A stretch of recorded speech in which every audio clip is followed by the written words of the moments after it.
Okay, so we now have Chris telling us about beyond worst case analysis for Coresets. Okay, thanks. So this is work with two people that are here, one person that should be here, and then one person who refuses to travel like I did. And yeah, okay, so in case you're wondering, Milind and Nikhil, so feel free to also ask them about this. So I'm going to skip this slide. I think we've had enough of the definition of these problems. So let me talk a little bit more about the background of beyond worst case analysis. It kind of originates between this proverbial gap that you see between the theoretical view and the practitioner's view. So among ML people, I guess, things like classification, support vector machines, whatever algorithm that you have in mind that we consider all the time is something that they consider expensive, and clustering is always something that they use to speed it up. So that's something that they like to throw at the problem first to make the data more manageable. And it seems a bit weird, right? So you're first doing a hard problem to solve a simpler one, but that's how practitioners often use this. And so to kind of interpolate between this difference in worldviews, there has this notion of beyond worst case analysis reason. And I want to kind of motivate this by looking at the following two instances. So if I give you this set of points right here, and I ask, give me a two clustering, it's not really clear what is the right two clustering. Right? Could be this, could be this, could be any number of two clusterings. Whereas if you look at this here, it's pretty obvious. Right, so this is the setting that practitioners usually care about. So if you're doing poorly on this instance on the top left, it's okay, right? No harm done. But they expect you to do well on the bottom right instance. And so that's kind of why they consider it easy, right? It's easy because otherwise they consider it pointless to begin with. Okay, so theory, I would say somewhat rose up to the task of explaining this dichotomy a bit, at least. There are countless of separation conditions that kind of try to quantify what makes a clustering meaningful or easy.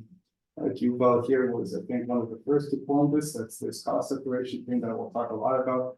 Anupam also worked on this. I think both Yuri and Konstantin worked a lot on perturbation resilience. These arrows here, they kind of sort of loosely indicate, so one implies the other, right? So not all of these conditions are equivalent. And what you could now ask is, so can you solve the problem more efficiently, assuming any one of these stability conditions? And what these stability conditions have done for us is, well, first they point the whole field of the beyond worst case analysis. At least in terms of clustering, you're always going to assume one of these or a variation of these. For practitioners, they kind of lend more justification as to what the practitioners have been doing. And if you are not that much into that gap between theory and practice, I don't blame you. I don't think I am either.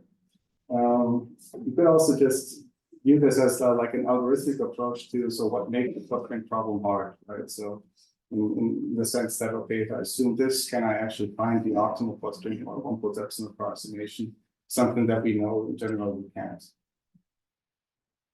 And what hasn't been done that kind of motivates talk that I'm giving today is assuming this, what about some other notions like information theoretic notions? Can you get a better dimension reduction? Can you get a better compression?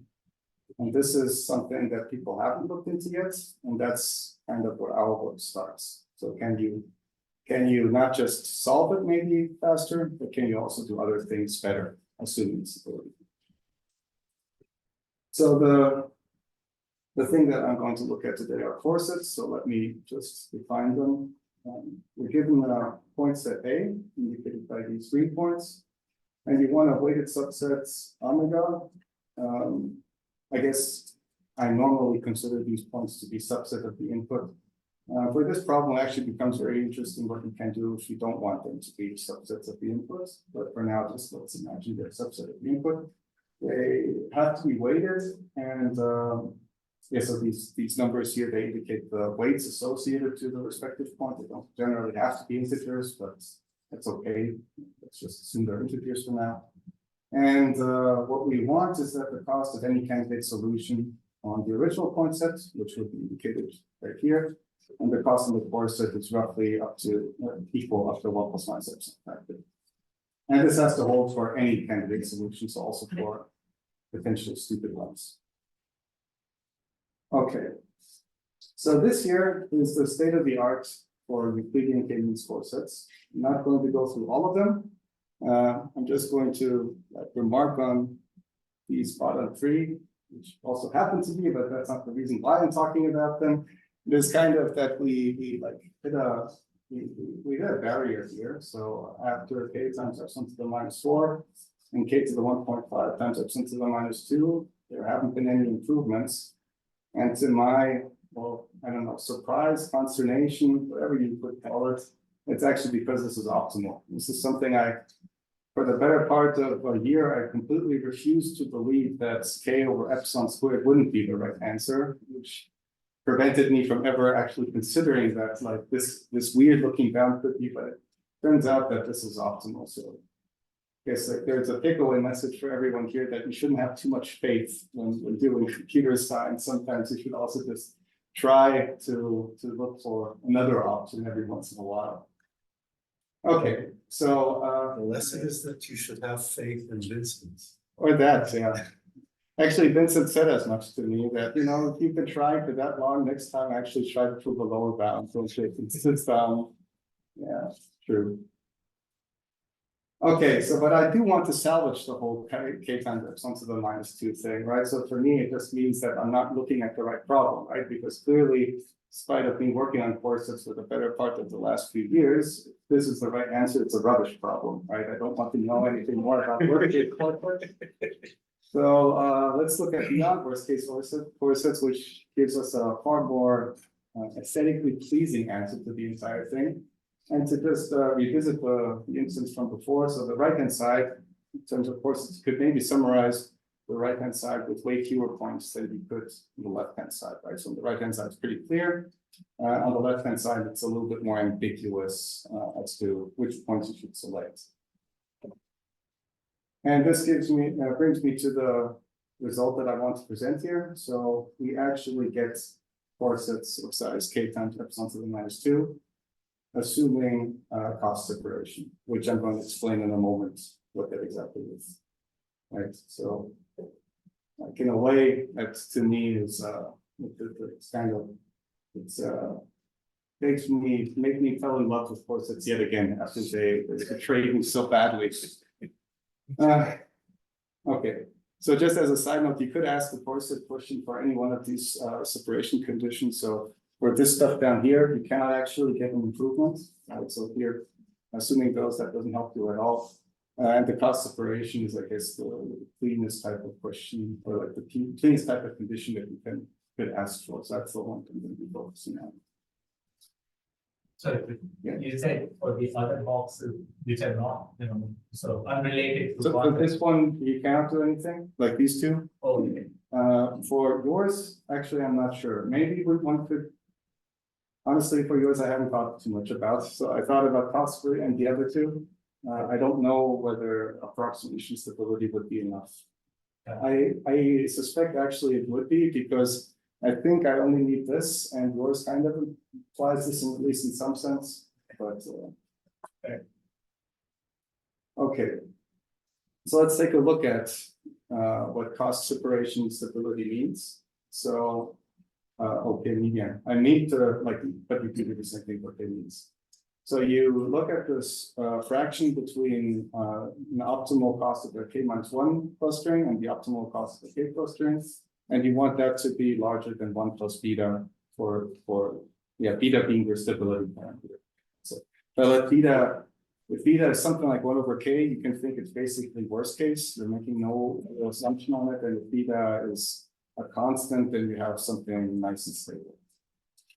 And to just justify this, so okay, first off, it is it's scalable, so it's not like one hard condition.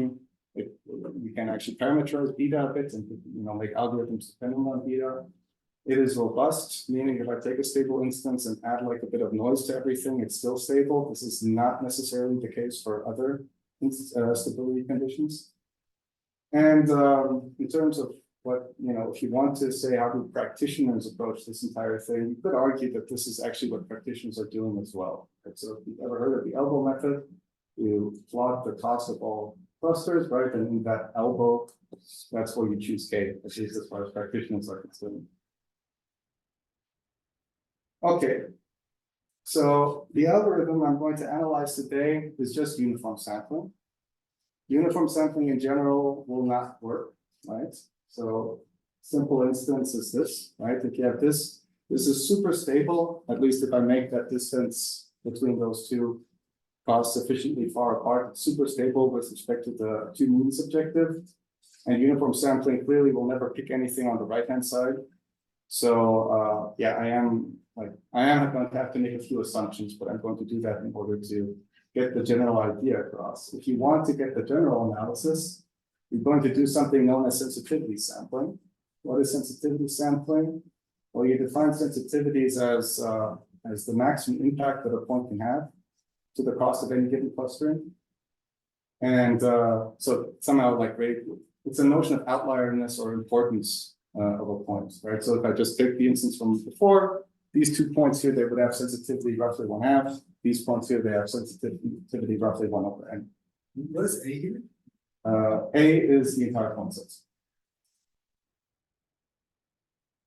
Okay, and this here is I would say, canonical Coreset algorithm. So you sample points proportionate to their sensitivities, and you weigh each point inversely to the sample probability, right? So you take the average, I should say, over you sample n points, you take the average over n point sample, proportion to these sensitivities weighted inversely proportionate to the sampling probability. So yeah, you can find it. okay, that's an excellent question. You cannot, but you can approximate it. So I think, I mean, it feels harder, honestly, to get the sensitivities exactly than to solve K-means exactly, right? It's, I don't think anything has been written down in terms of how hard it is to compute them, but it feels very p-space-ish, right? So but you can, there's a simple way, and if you want to know more, I'll tell you offline how to make this, so I guess this idealized algorithm also into a nicely implementable algorithm. So what we're going to, or what we can show, is that sensitivity sampling, not just the idealized version, but also an implementable version, is optimal.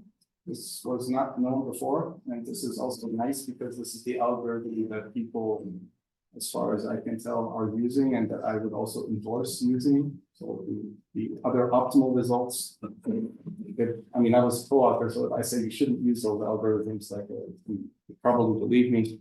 But yeah, it's also nice to have the fact that this algorithm is now optimal. It was also better in this beyond worst case setting. So it computes a better Coreset if you assume that the data set is separable. And what I find nice is that you don't actually have to know whether it's separable or not for it to work. So it's sensitive to the separability while being embodied to it. When you say it's often the worst case, I mean like A-reps and so forth, samples without need. Yeah, or KP 1.5.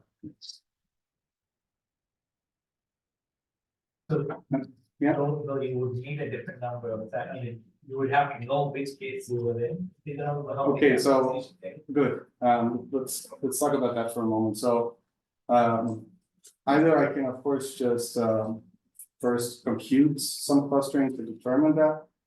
The way that I would say most Coresets are actually used in practice is people just so they just sample n points, right? And once it's more like that they give you a budget. I want this number of points, right? And what can you do with that, right? So in that sense, right, if it's, if you say this is my budget, you get to sample these many points, you do better if it's stable compared to, right? So it'll always be, so in that world where you think this is my budget and it's somehow, I don't know, 1000 times k or something, then you could either have like a root of 1000 or 1 over 1000 coreset, or if it's stable, you get something better.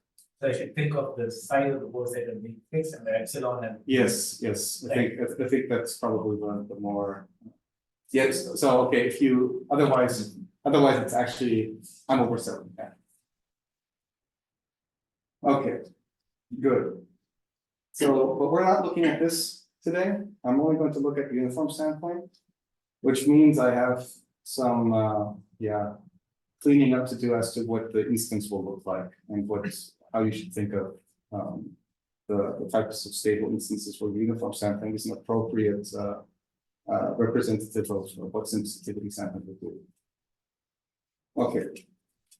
So if you want to work on coresets, I would highly recommend that you always start with an instance like this. So in particular, Euclidean spaces and non-Euclidean spaces, I guess you can use another analog than Euclidean spaces, which what we're looking at is, this is the right thing to consider. You're looking at some high dimension simplex, right? So the optimal clusters are on the vertices or the corners of the simplex. You scale that simplex by some distance. It actually shouldn't be epsilon to the -1, it should be root k, whatever. And every cluster consists of n over k many points, and they're at like unit distance from each other, right? So here you have a cluster, average cost is roughly 1. I mean, it doesn't have to be exactly 1 or 2 or something, right? Some constant. And then there's some separation between the clusters, and that is, in this case, root k. So it is not that difficult to check that this is actually a stable instance if you make these edges here have distance root k. Yes. How are points located? Can you find where the centers are? So somewhere like arbitrarily high dimension, but just at distance 1 from the center. So the centers are here, right? They form a k-dimensional simplex. And the points, they can be anywhere, but I'm saying like at distance 1 or 2. So they're concentrated around the corner. Yes. So this instance is stable, right? I need it to be stable, right? And I would say this is the simplest kind of stable instance that you could start with, right? So I know I'm making a lot of assumptions, but this will capture kind of like the essence of what is going on. You don't actually need, so I know this is like like there could be a bunch of points also somewhere else scattered throughout, right? This is not something that we need for our proof, but it's just like to clean up the entire, like, how you should think about this moving forward. Okay. Right, so, and also now I hope you believe that uniform sampling is the distribution that you should be looking at because it's so super symmetric, right? There is no notion of like, or sensitivity is just the same thing as uniform sampling, right? There's nothing there that I could exploit about a point individually, right? So in this case, uniform sampling is the right thing to look at. Okay. So how do you go about proving that something is a coreset? We generally do this in 2 steps. We first show that for any arbitrary but fixed solution, the cost is approximated. This is what I call like the variance bound. And then in the next step, we show that the cost for all solutions is approximated. This is what I call the union bound. And so the interesting thing is that the second step, that depends on the metric, right? So the first step, that is, you can analyze that completely independently of any given metric. It's the second step where metric properties arise. And since we're looking at stable instances in Euclidean spaces, that's probably where we should look to get an improvement, right, in this second step. Or so you would believe. Turns out that it's actually the first step that I'll be talking about the most here, right? Because it's somehow in the interplay, and it's really the first step where you have to actually get the new insight that you can exploit, right? So it's not just purely in the union bounds that you can argue in this. Right. Okay, so that's what I'm going to talk about for the most part here today. I'm going to talk about how you get an improved, or like let's say a different interpretation of a variance bound that you can somehow combine neatly with the union bounds that allows you to improve things in Euclidean spaces. Okay. Good, so let me clean up as to what kind of solutions make this problem difficult. And I'm going to start with just explaining what is very easy. So if there's one point, one center that is very far away from your point set that serves anything, then you know everyone has to cost a lot. And then the problem becomes fairly easy, right? So then it's basically, so like the cost just goes up by a lot. If the cost is very large, then approximating it becomes relatively easy. So you don't actually have to do too much effort to look into something like this. The hard case arises if a few of the points cost little and a few of the points cost a lot, right? So not too many points will cost too much. And I'm going to identify these expensive points by F, like for far. So F is the capital F is the set, and lowercase f is going to be the number of far clusters. Right, so these two orange clusters, those are the ones that are being served by faraway centers, so not as close as the optimum is, and the green ones, they're served as before, like by reasonably placed centers. Okay, it turns out these green ones, they're like that cost is easy to show that you only need k over epsilon squared many points. It's for these far guys where all the difficulties arise. Okay, good. So what I'm going to start with is a useful trick for high dimensional probability. So I'm going to reformulate the Coreset guarantee by taking a look at this, right? So you just basically divide by this cost over here. This becomes a new random variable, and what I want to just show is that the maximum deviation of this random variable, that's going to be at most epsilon. So it's the same thing as Coreset guarantee, right? This is true. And here's this is remarkable, really. What you can now do is apply a technique known as symmetrization. So instead of showing concentration of this estimator here around its expectation, you can just multiply everything by standard Gaussian random variables. And this kind of gives rise to the notion of Rademacher complexity or Gaussian complexity that you may have heard of. So that's what we're going to look at. We're going to try to bound the Gaussian complexity. So can you explain what you just did? That went really fast. Okay, so to formally derive this, I probably need a bit of time. But what I am going to do is look at this cost estimator, right, which is just the sum of costs of the individual points I picked in my Coreset, right? So that's just this sum here. I now multiply every one of these points. Like for every point, I'm going to sample a standard Gaussian. Right, and then I can just show concentration of this. So this here, everything here up to the GP, that was my standard estimator, that's equal to this guy. Okay. Right, and now instead of showing that the deviation of this around its expectation is bounded, I can just show that the estimator times the Gaussians that is bounded. Right.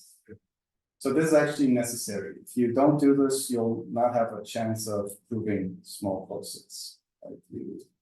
Right? I mean, why exactly that is fairly technical, I'll allude to a certain part where I make a drastic simplification that is only possible if you do this sort of thing. And it's a very useful trick to know if you're dealing with high-dimensional probability. Yeah. So what's the -1? The -1, you mean like this? Yeah, the minus, the last term was supposed to be like in the bottom line. No, that's the point. That's the point. So you don't need to, there's no symmetrization. So you make the symmetric around the origin, and it's enough to just prove concentration with respect to these standard Gaussians. Right, so you basically, you can, if you will, like shift the expectation to zero in a way. Right, by multiplying the estimator that you have with Gaussian random variables. So Chris, if I understand right, you're saying I'm looking at summation of xi minus mu I, and now you're saying it's actually xi minus xi prime, but xi prime is another copy of xi. That's how you prove it. And now xi, the symmetric, so xi minus xi prime is like the Gaussian. Yes. Yes. So that's not Gaussian, and then you can upper bound that with a Gaussian. That's exactly what we do.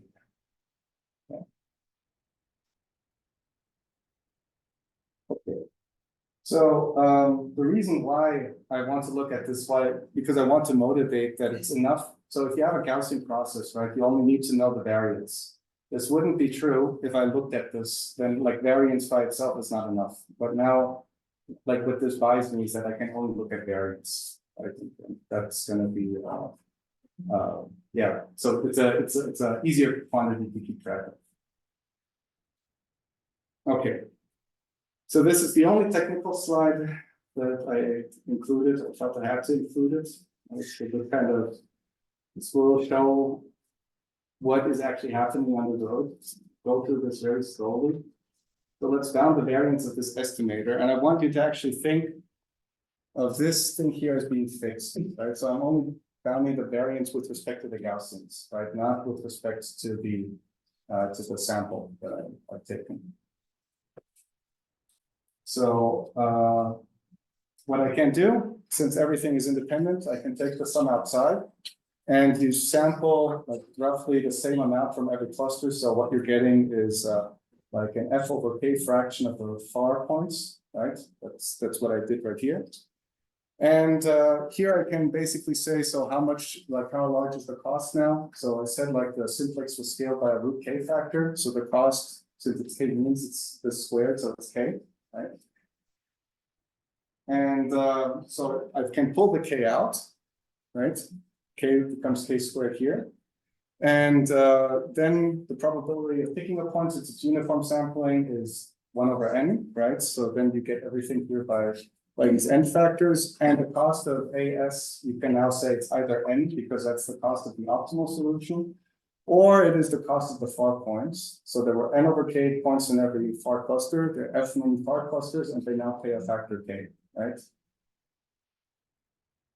Okay, so let's clean this up a bit. So I cancel out one k over here, I cancel out the n's, this k and this k vanishes. So what I'm left with is something like 1 over omega times k over. So any reason you think it's running offer and you be with Gaussian? So it would work with Rademacher's also.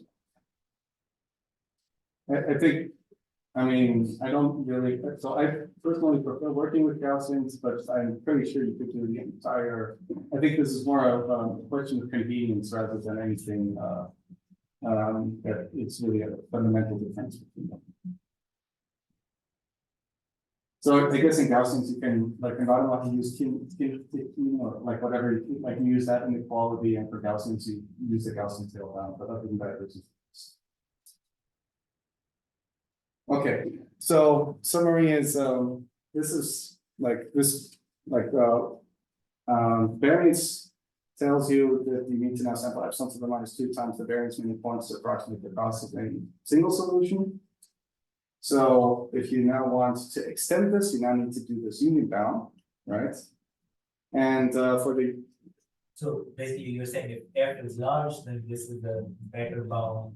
So I'll get to that, but yeah, if f is large, then this is better. But so okay, maybe I can even tell you this. This is actually no improvements. So I could have done this also for worst case instances. So this doesn't even offer me that much of an improvement. So if f is large, yes, if f is close to k, but if f is k, I'm saying everyone is expensive, right? So it's not really. But I'll get back to that. Okay, so if I do a union bound, you now have to kind of like it's infinitely many points, so I need to somehow discretize everything. Standard trick is that you just you like take an epsilon net and you snap everything to the closest point in the epsilon net, and then you take the k-fold intersection of that. And so here's also something that I can do with Gaussians. I can kind of like remove the dependency on D. So I want you to pretend, I mean, this is not true, but I want you to pretend that I have just 2 to the k many different solutions that I need to consider. So let's see what that gives us. So Chebyshev just told us how many samples we need to approximate one single solution. We combine this with the union bound, right? So I have x k many solutions to consider. So log of that, then you get this k squared over f. That would be good if f is large, but if, I mean, there's no real indication that f should be large. So the point here that I'm making is everything I just showed you is like tight, so the variance bound is tight, and the number of solutions that I'm considering, that's actually a drastic oversimplification or underestimation. And it's also not clear that I can combine them in this way. Right, so I made many assumptions on the instance, also on the analysis. And still, I'm not really close to the k over epsilon squared, right? So, or only close to that if f is very large, which I have no reason to believe. So, how do we improve here? And the main idea is that I need to design a different estimator that allows me to actually show improvement in terms of the variance. So what I'm going to look at is an estimator where I'm going to try to decrease the variance by taking the cost of the cheapest point in the respective cluster. And I'm going to look at this estimator here instead, right? So you can decompose this estimator as a sum of these two estimators, right? And the point is that this estimator, since QP, that's going to be a constant, right? There's going to be I'll have an easy time proving concentration for this. And this thing here has a decreased variance compared to what I did before. I'm not going to go through the entire analysis again. The key part is that when I'm looking at that difference, right, I get like a square root of the cost. So previously I had like a cost being k. Now the cost of being square root k. And if you now redo the same variance calculation, you get this nice bound here. Right, so by considering this estimator, I managed to save a factor k in the entire thing. Okay, so I would love to say that now I'm done. It's not quite true, because for this modified estimator, I still have to define nets, and it's not clear that the nets that I proposed initially would work. And I'm just going to make life simple for me if you believe that last thing where I said due to the k many nets centers are enough. Here it's 2 to the k times f, right? That's the thing that we had to do. But you can show, yeah, that's the number of solutions that we need to consider. And now if you combine those two, you actually get to k times f something minus 2. Okay. Yeah, but it works, right? So can you give some intuition for why the miracle works out? So I think, I mean, it's so I guess what you can say is if you kind of like anchor a cluster, right? So like maybe this is how you could start. If the dimension is low enough, I can always get like a very good coreset, like a k times d coreset that's pretty easy. And what I can now say is that I can anchor the entire thing in the subspace spanned by these points QP. Right, so basically the QP, or rather this F thing, you can think of F as being the subspace spanned by the clusters that are in R. Right, and so that's why I can get like this good net in this R thing by considering this difference estimator. Like I gained something in the estimator, the net becomes a lot more complicated, but yeah, it's essentially that I'm trying to use a k times d net, and d I now replace with the number of R clusters, right? So being like the subspace standard R clusters. Yes. So can I ask where do you use the beyond worst case list? Why doesn't it solve those rules? So yeah, I need actually that these guys here are very low. So maybe okay, this probably went very fast, right? So here I had this k times 1 over f, right? So this case, so let me actually go here to the variance bound. So I use the beyond worst case. If I interact at all with a different cluster, then I get this factor k here, right? So, and this factor k, like normally I cannot really say too much as to how much the cost blows up, but now I can actually trade off this blow up with the costs, right? So this is really, so if this here were any less, right? If I could force an interaction with a smaller distance, I couldn't trade off the cost as nicely.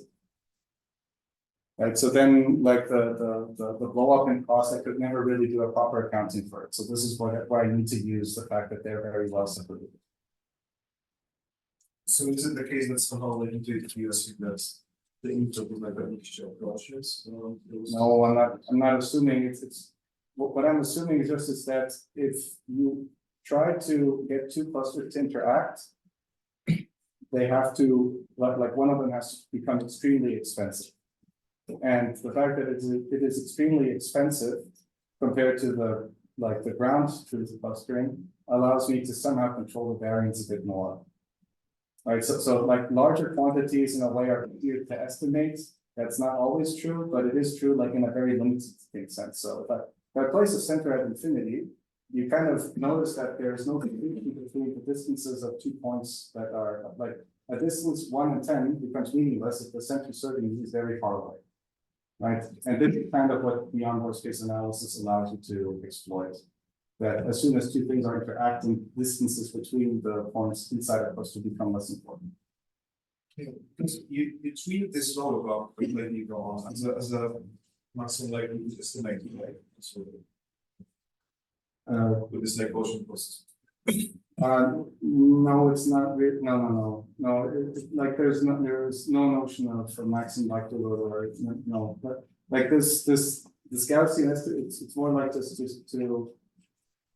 I don't know. I don't think that there's a connection to that. No. Okay. Yeah. Okay. Good.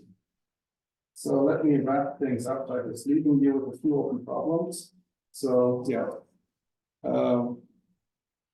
I guess beyond worst case analysis, people have mainly focused so far on optimization. They haven't really looked into information theoretical aspects. I guess you could say that this is, I think it's the first, or it's one of the first works that formalizes this and actually can show that it also benefits here. There are two open problems or like settings where you could also look into this a little bit more.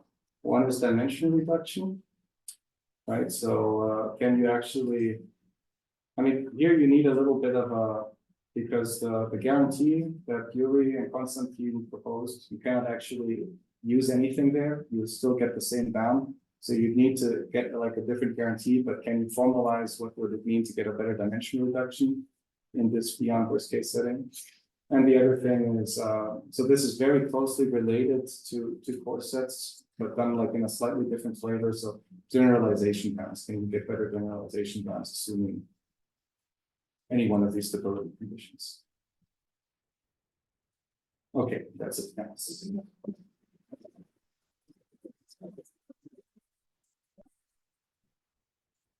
Any quick questions? Update when you have questions. So that's time to speaker again.